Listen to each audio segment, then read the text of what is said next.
Hey guys, Jinx here, and today I want to show you my new gym rerun guide. I built this team myself through months of testing to bring something completely new and unique to the PokeMMO community. One day, while I was doing my gym reruns, I realized that we were beating a ton of high-level Pokemon, which give a bunch of XP, but we're wasting all that extra XP by running full teams of level 100s. So I set out to create a new team that only uses 5 Pokemon,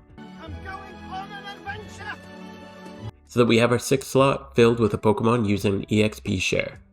Leveling for profit often can make you about 150 to 300k by leveling a Pokemon to level 100. I was shocked at just how quickly this could happen by using this method. Also, with the upcoming raids, I've been using this technique to prepare my Pokemon for that without having to commit mass genocide on the poor elephants at Mount Silver.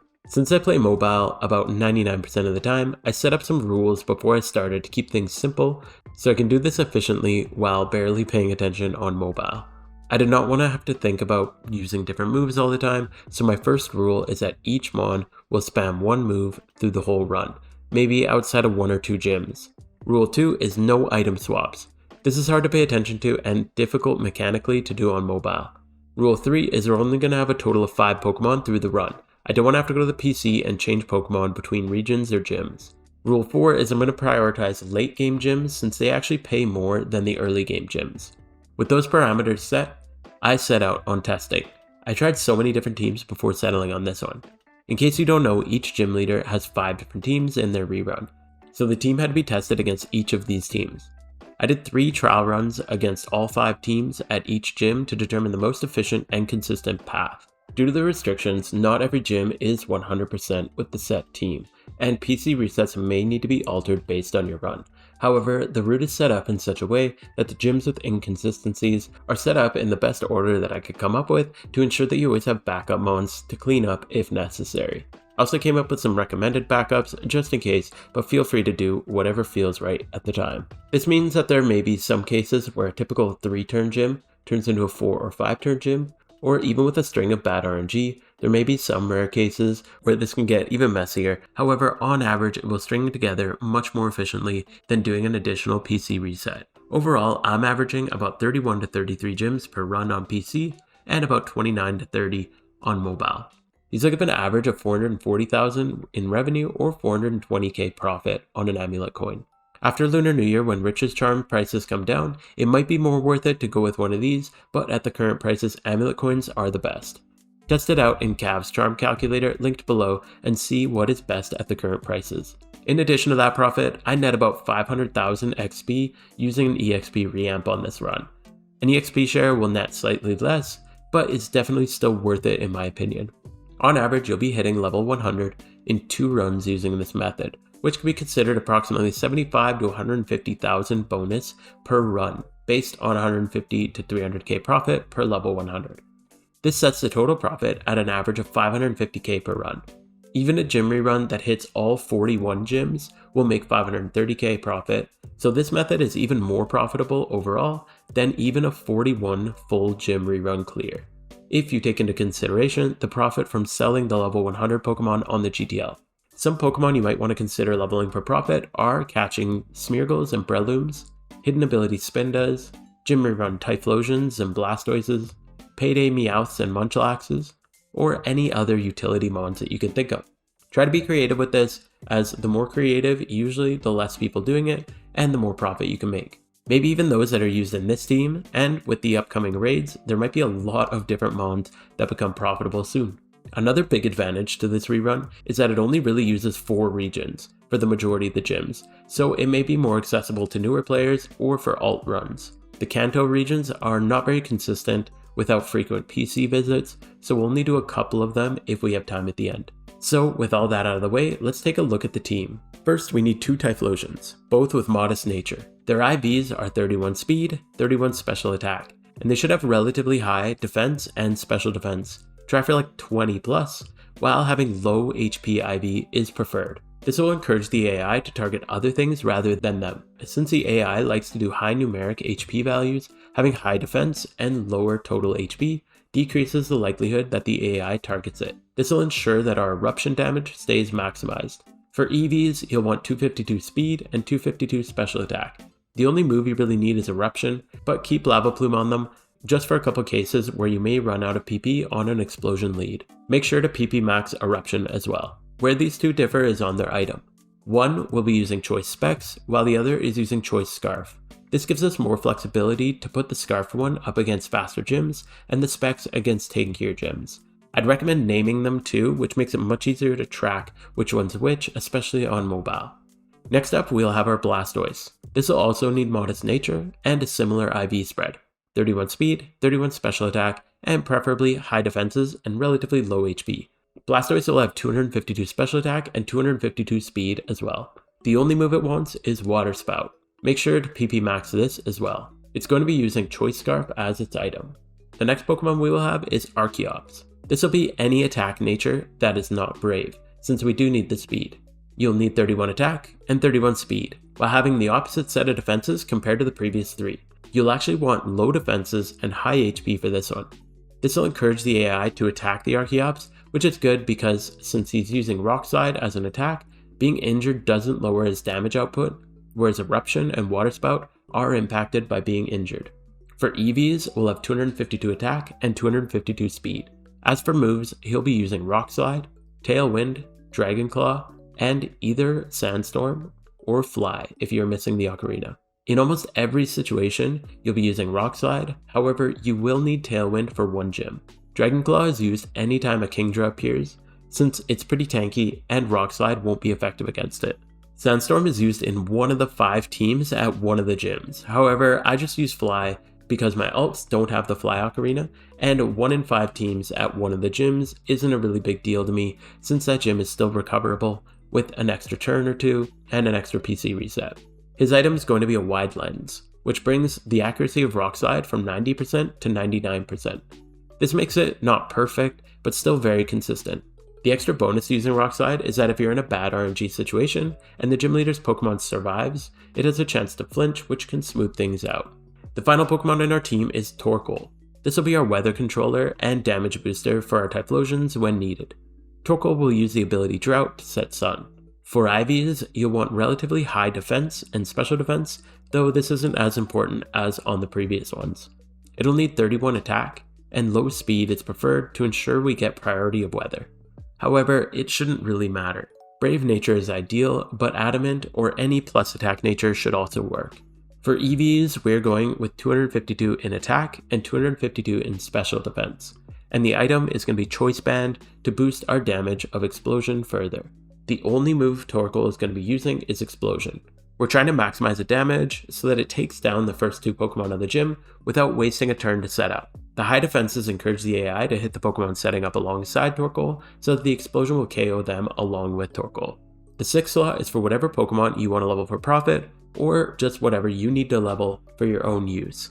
If you want to see the specific ones that I'm using, here are their natures, their stats, their EVs, their IVs, and their movesets. Now that we know about the team, let's take a look at the run. Alright, so we're going to be leveling this Tyranitar because we want it for raids and the upcoming Halloween event, so we are just going to get this thing going. It's the major advantage of this rerun is you can level up whether you need it for your own leveling or for profit, but you can definitely profit a lot more when you're leveling for profit than even just hitting a couple more gyms, so I like this one a lot better. So we're just going to pop an amulet coin, and then we're going to get right into it. So first turn, we're just going to lead the Scarf Typhlosion and our Torkoal. This is a 100% successful gym, and there's no problems with it. The reason we're leading Torkoal at the beginning, usually we do it at the end of our cycle, is because this gym takes so long to get into. So we want to just get the whole path out of the way right at the beginning. Since this gym's so smooth, I will just see you at the next gym.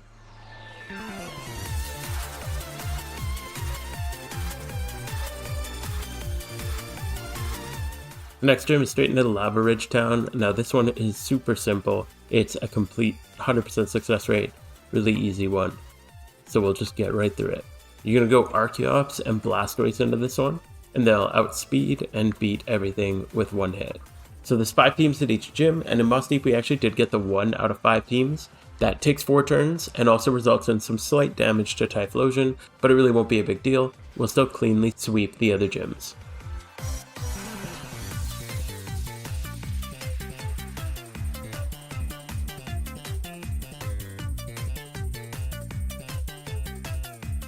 The next stop is Fortree City. One of the teams here can bring up Rain, which can put a stop to this team. However, if you put Sandstorm on Archeops, you could shut off the Rain and get right through it.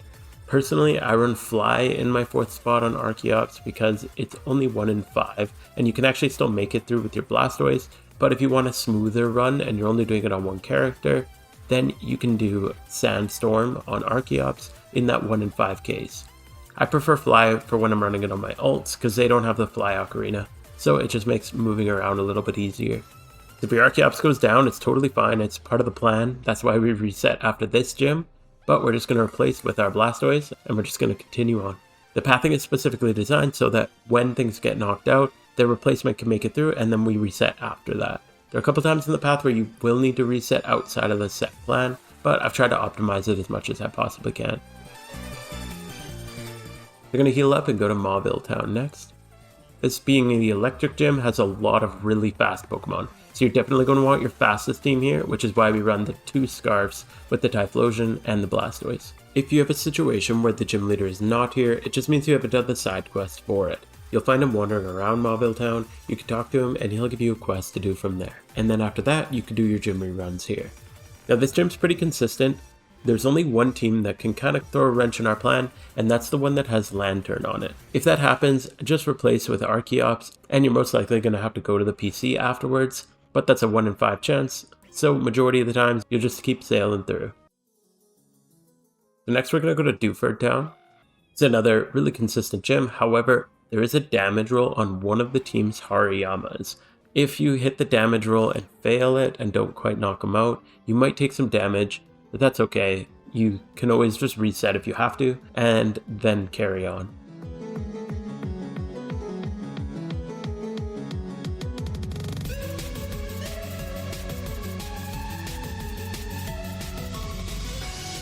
Alright, another gym down smoothly. Now we're going to be done with Hoenn. We're going to reset. Make sure you reset in Hoenn because it's way faster than the other regions. And we're going to head straight to Unova. So because the ferry is right next to the gym, we're going to want him to be healed so we can go straight into the gym right away, right from the ferry without having to go to the PC first. This bug gym has a lot of really fast Pokemon, so again, we're going to lead with our speedy team with our double Scarf. So this gym's super smooth other than the one team that has the Acelgor, in which case it'll outspeed your Blastoise, but it doesn't do too much damage, so you can just continue on from here.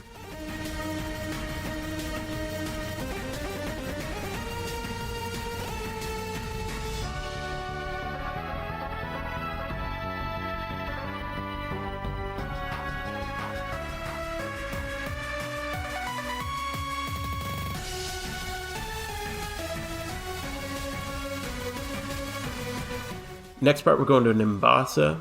In Nimbasa, the only change, we're going to put Archeops up with our Scarf Typhlosion. So you're not actually moving your Scarf Typhlosion all the way from the start of the run until our next PC reset. Makes it really easy to keep track when you're only moving one Pokemon at a time. So this gym's pretty smooth, however, there is a couple of damage rolls like the Arcanine you guys just saw. But other than that, the Melodic will always survive and the Stunfisk will always survive. But if that happens, just throw in your other Typhlosion and continue on from there. So as you can see, we're already over 100,000 XP on our Tyranitar, which is super nice for leveling.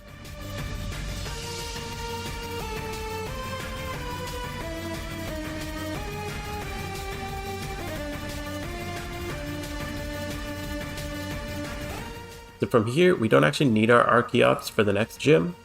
So we're going to go straight to Driftveil. We're going to lead with our Scarf Typhlosion and our Torkoal, and then just go straight into the Blastoise and Specs Typhlosion. Sometimes the teams here are 4-turn gyms with the Sableye and the Golurk. Because they're Ghost type, the explosion damage doesn't hit them because it's normal. So it's just a 4-turn gym, but no problems with it.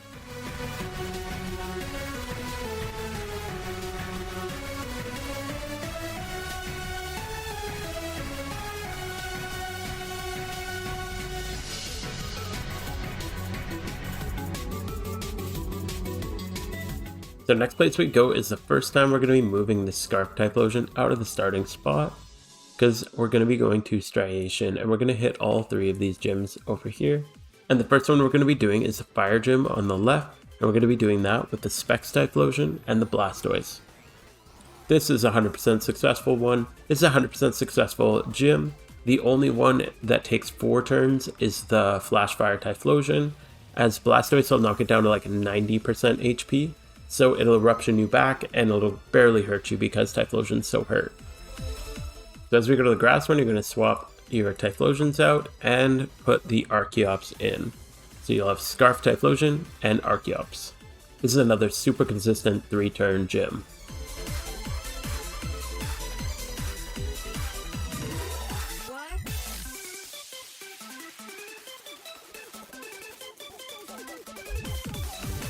So as we take this one down, as we go over to the water gym, we're actually going to lead Drought setup here. So you're just going to swap your Torkoal into the front with Archeops and just explode on them and switch into 2 Typhlosions. If your Archeops ever survives the explosion like you did here, just put one of the things that's supposed to go in, usually the higher damage one, like the Specs over the Scarf, and he'll probably end up dying anyway, but you just keep going through it.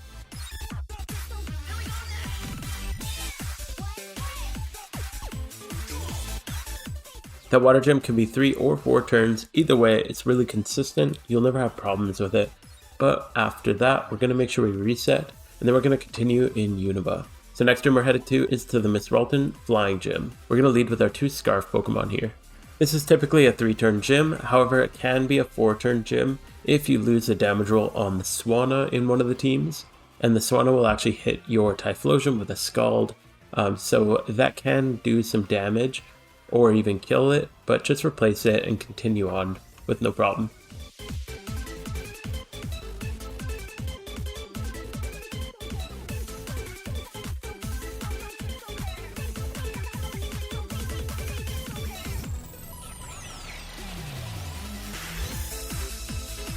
Next we're going to the Ice Gym. We're just going to do our 2 Typhlosions into the Ice Gym. This gym's really consistent other than the Snow Cloak ability, which is a little bit annoying because it adds an RNG factor in. Because it just adds the ability to miss straight up against certain Pokemon, you might miss your hits here and there. However, you should be one-hitting them anyway, so as long as you land one of the hits, you should be okay. If you get hit with Aqua Jet, you can reset after this one if you want to. However, I usually continue on to Opelucid anyway, and I usually make it through just fine anyways. Worst case, your Scarf goes down and you just replace it with a Blastoise to finish up the gym. Like I said, you can reset here if you prefer to be a little safer, but I don't usually mind too much. Even if it takes an extra turn, I find it's usually quicker than resetting anyway. So this is the one gym that we're going to be using a different move on Archeops. We're going to be using Tailwind, but if you misclick like I usually do when I'm not paying too much attention, you're still fine. It's just 2 out of 5 of the gyms. Have a Hydreigon with Choice Scarf, and it'll outspeed your Typhlosions and can cause some problems. Majority of the time, you're fine if you just Rock Slide though.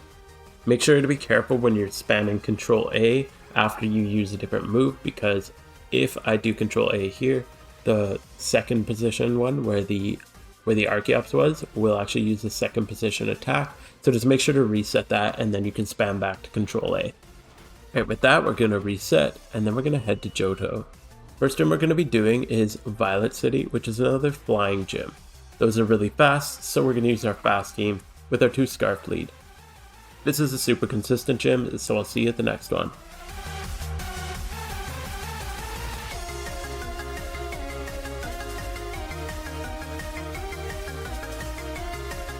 Next, we're going to be swapping our Typhlosions and sending Archeops out. This is a really consistent gym. Just Rock Slide Eruption through and you'll be fine. There is one annoying team here, the one with the Blastoise, where you will have a damage roll on it and you'll knock it down to like 1% sometimes, and that can cause it to use a potion, which can make it take a few more turns. You'll still get through, but it'll take like 5 or so turns to eventually knock out the Blastoise.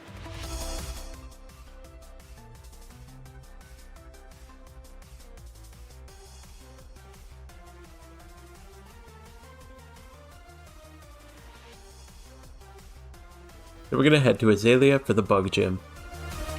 4 out of 5 of the teams here are super smooth. The only one is the Tyranitar Sand team. If the Tyranitar pops up, then hard swap into Torkoal, preferably with your Specs Typhlosion. Then just explode him and send your Blastoise and Specs user back in. Other than that, the other 4 teams are totally smooth.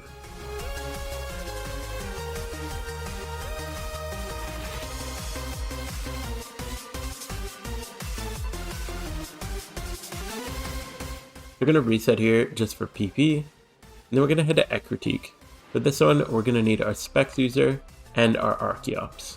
This gym is really smooth as far as stats go, however it does have Cursed Body, which can make it very RNG dependent. So, for example, we just got Cursed Bodied from Gengar, which can be a little bit annoying if it happens twice.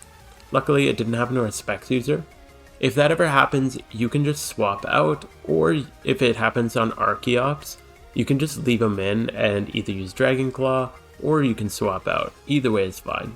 The nice thing about having our IVs set up the way they are is the AI will always target the Archeops instead of the Typhlosion, which means the pathing is set up really nicely because when we head to Mahogany next, we don't need Archeops, we're just going to head in with our Typhlosion, so we want to make sure he's fully healed.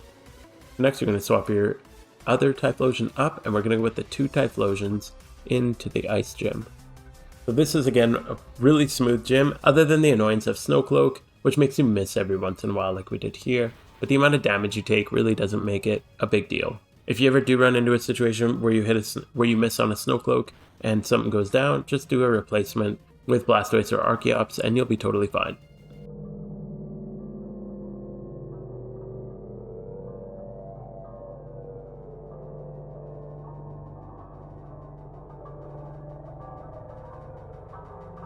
Alright, so now we're going to reset, just to get our PP back, and we're going to head to Goldenrod with our Archeops and our Specs Typhlosion. This gym's super smooth, so you'll just blast through it, and we'll head straight to Blackthorn right after this.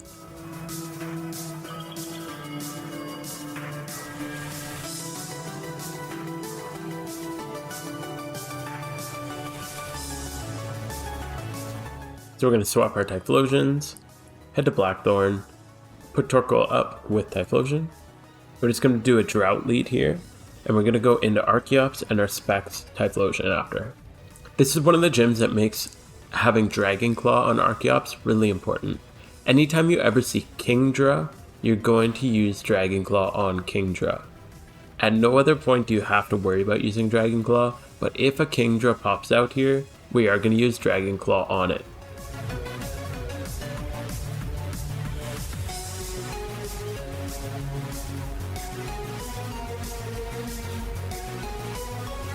So Kingdra came out, we're going to Dragon Claw it, and then we're just going to continue as normal.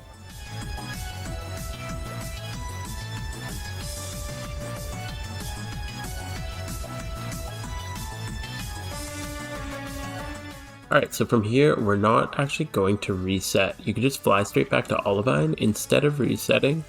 Put your Specs Typhlosion in the lead, we're going to head to Sinnoh, and with Specs Typhlosion and Archeops being healthy, we're just going to go straight to Veilstone.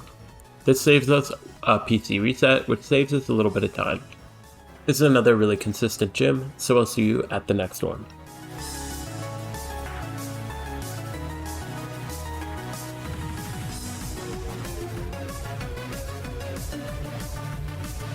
And with that one down, we're going to head to the Rock Gym, where we're going to swap Blastoise in so that we have Archeops and Blastoise here.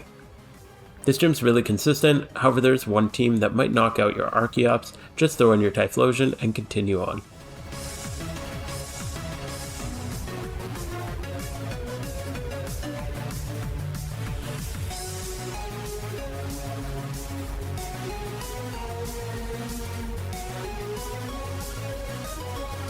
At this point, we're going to head to Eterna City. So Eterna is a pretty consistent gym. Other than the Melodic who can come in, it'll just add 1 extra turn and you'll take some damage on your Scarf Typhlosion and your Archeops. You don't have to worry about resetting before going to Snow Point, but if you want to be extra safe you can, but I really wouldn't worry about it.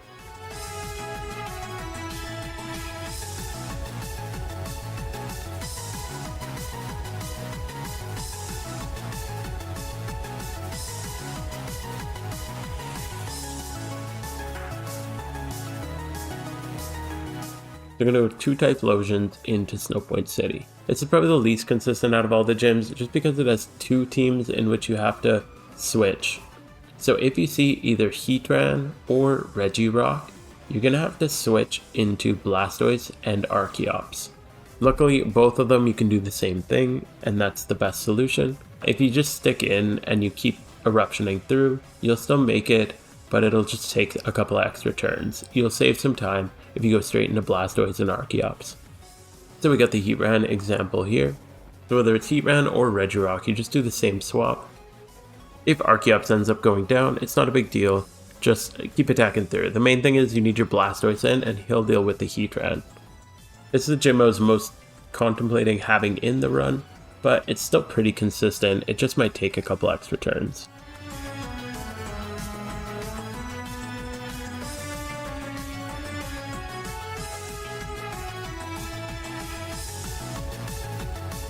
So since our Typhlosion went down, we're going to have to reset, but it's not a big deal. We're just going to make sure we reset, and then we're going to start our next gym with Torkoal and our Scarf Typhlosion.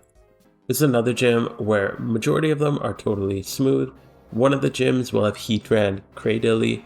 If you just keep attacking through, it'll take 1 extra turn, so it's not a big deal, but just be aware that you might see that Flash Fire and Water Absorb, but just don't worry about it. Just keep attacking through on that one, and you'll be fine.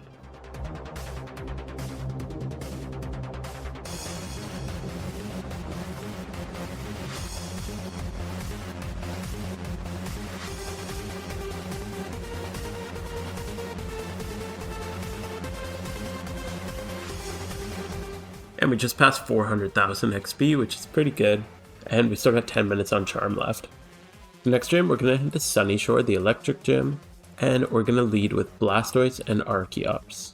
This gym was tough to solve because it always leads with a rain team, which I was really worried about and tried to counter with drought until I realized you could just lean into it and use Blastoise. There is one team here that can cause problems, and it's another Lantern.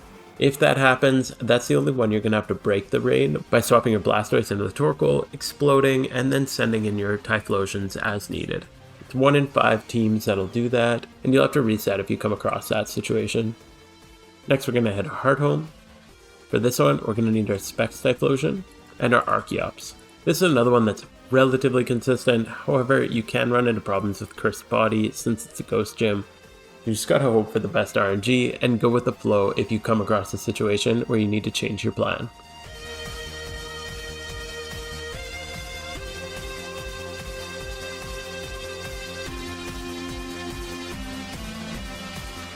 Next weekend. Alright, nice smooth run. Now we're gonna go to Pastoria next. For this one, you're gonna lead Torkoal, and it doesn't really matter what else you have, whether it's Archeops or Blastoise.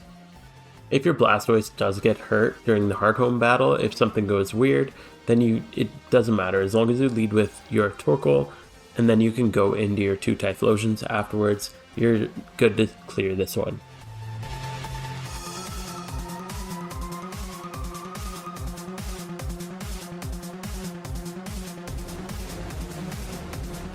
And with that down, we're going to head to Kanto next. Luckily the ferry is right here, so we can go straight there. We're going to go to Celadon City first, as we can usually make it straight through Celadon with just the 2 Typhlosions. The only team here that can cause us problems is the Dragonite lead, so hopefully we don't see that. But if we do, we can make it through anyways, just using our Blastoise as a replacement if something goes down.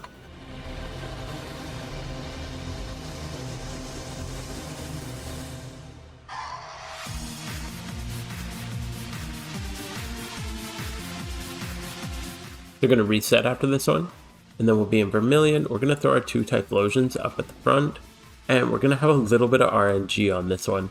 We're usually near the end of our charm at this point, so we just kind of go with the best chance that we can. If you get the Politoed lead here, it can definitely throw a wrench in our plans. In that case, you just swap your Scarfed Typhlosion out to Torkoal to get the drought set up. And then you can explode and send in your Typhlosion and the Archeops back in. The other 4 out of 5, you should be totally fine just with the 2 Typhlosions.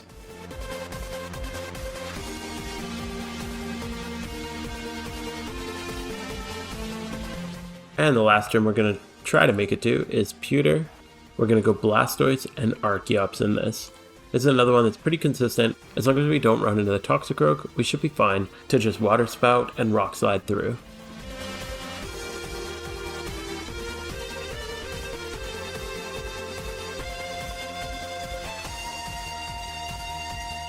Right, and there we go. That's pretty much the end of the charm, so we'll call it there. But pretty good, 33 gyms we got completed there. We got our Tyranitar up from about 660,000 to 1,161,000 XP, leveling him up pretty well and pretty easily along the way. We're going to do our gym rerun anyway, and if we can get 33 gyms by just holding Control and A in like 90% of cases, we might as well be leveling in the background along the way. I did mine with a trainer re-amplifier, so I did get a little bit of a damage boost, but as you can see, it's really not that big a deal. I'm only getting 50 to 100 extra EXP, so even with just a basic EXP share, you'll still get a ton of XP this way. If you're struggling to hit all the gyms in this route, here are a couple tips that might help you to speed up your run. First off, if you hold Control and hold down your A button, it'll spam the A key as fast as it can, which is how I select my moves so quickly.